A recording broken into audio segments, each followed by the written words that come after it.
Good afternoon, students. Welcome back to Sales Management. We will discuss about sales territory today. In the last session, we looked at sales force motivation and we were trying to identify how various motivational theories can be applied to design your sales force motivation.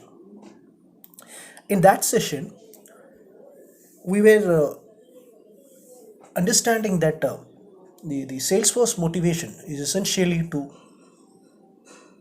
get the maximum performance, get the best performance of your sales team. In the case of the sales territory and its decision, it is also to ensure the best performance from your sales team. So sales territory decisions are highly crucial as far as your sales team's performance is concerned. So we will try to look at what is the definition of sales territory in the beginning, and every sales team has to ask themselves a few questions which will remind them the importance of having a proper perfect sales territory. So let's first look into the definition of sales territory. As we can see there in the current slide itself, this is a geographical area. A sales territory is basically a geographical area, and this geographical area is consisting of customers and a group of prospective customers. When a salesperson is assigned to handle that geographical area, which is consisting of a group of customers and a group of prospective customers, it becomes his sales territory. So every salesperson is having such a sales territory to be managed, to be taken care of. So we must ensure that the sales territory which is assigned to a salesperson, it's manageable to him, it's accessible to him, it's something which he can reach and execute his sales activities, his sales transactions effectively. Now let's look into the core reasons why a sales team has to seriously design sales territory. So I'm going to give you a few questions to the sales team just to have an introspection. Is that something really happening with your sales team or not? The first question is, are you losing customers? So what does it indicate? You have a customer there, the customer purchased a product from you, the customer received a service from you, he was very happy with the kind of service that you have offered to him, but after that you are not able to follow him up.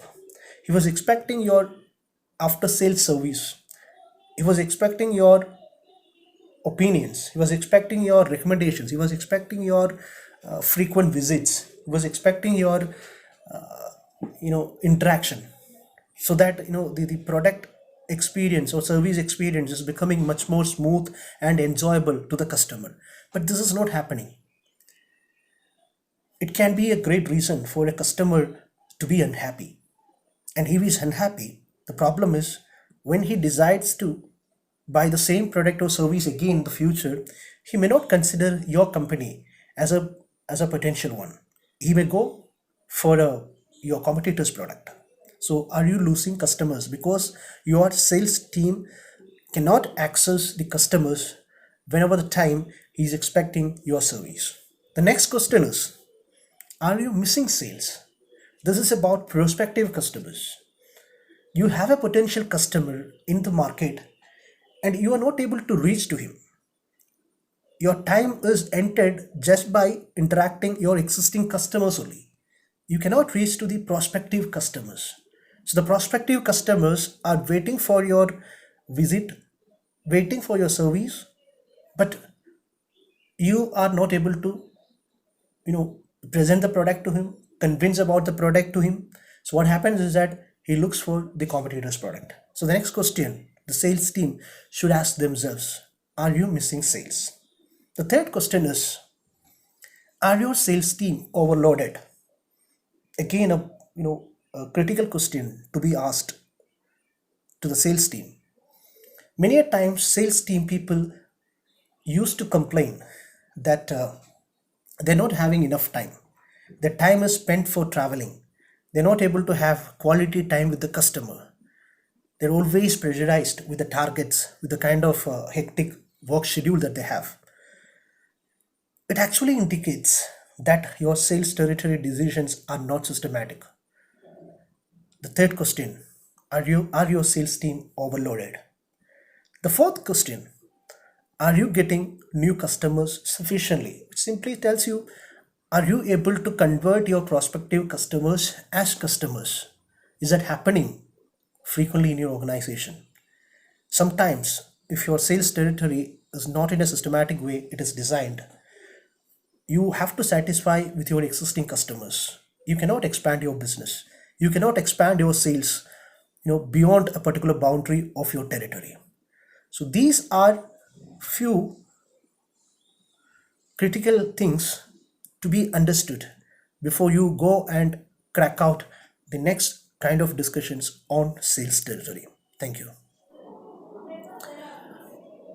Welcome back.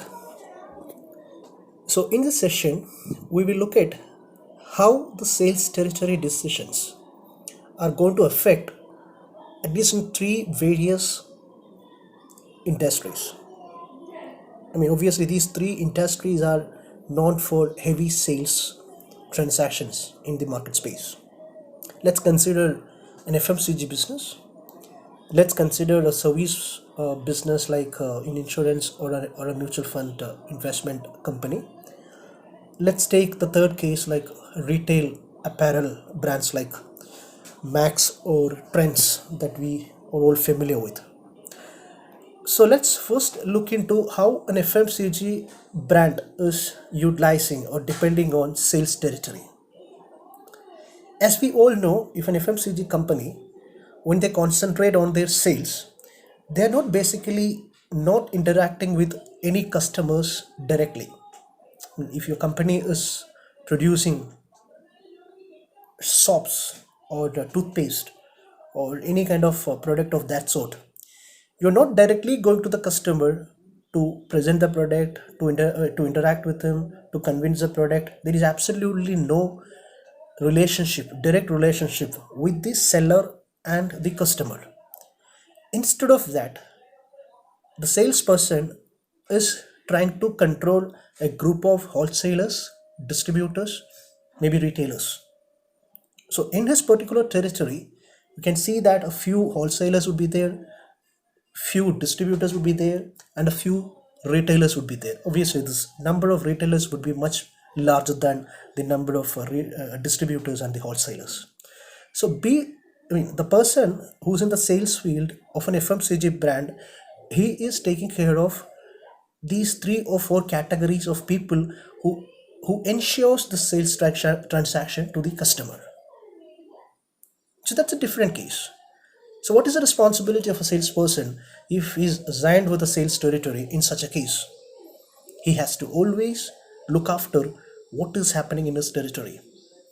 He has to ensure that his products are in every retail shops in his territory, so that whenever the customer walks in, he's able to identify your product. It is properly displayed over there. He can choose the product. He can pick the product. He is not becoming unhappy because of the product is not unavailable. That's one aspect of it. Second, he has to always access information from his territory, what your competitor is doing, how the sales of your competitor is happening in the territory of yours. These are few critical areas. I mean, the kind of decisions that an FMCG sales representative or a salesperson or a sales executive has to come up with.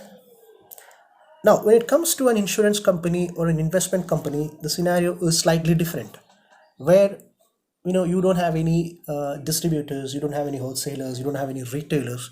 You may have an agent or you may have a financial advisor attaching with you. That advisor may help you to go to a customer. So yourself and your financial advisor both would be interacting with the customer.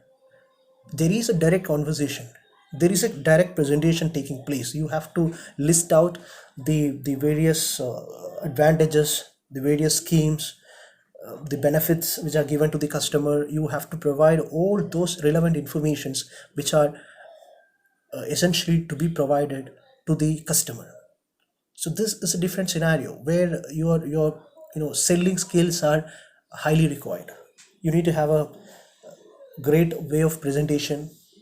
You need to have a sound knowledge about the customer whom you are going to interact with. So a lot of such things are to be taken care of. But there is a difference. The core difference is, in the case of an insurance company or an investment company, sometimes the sale happens just because of the relationship with the customer and the sales executive.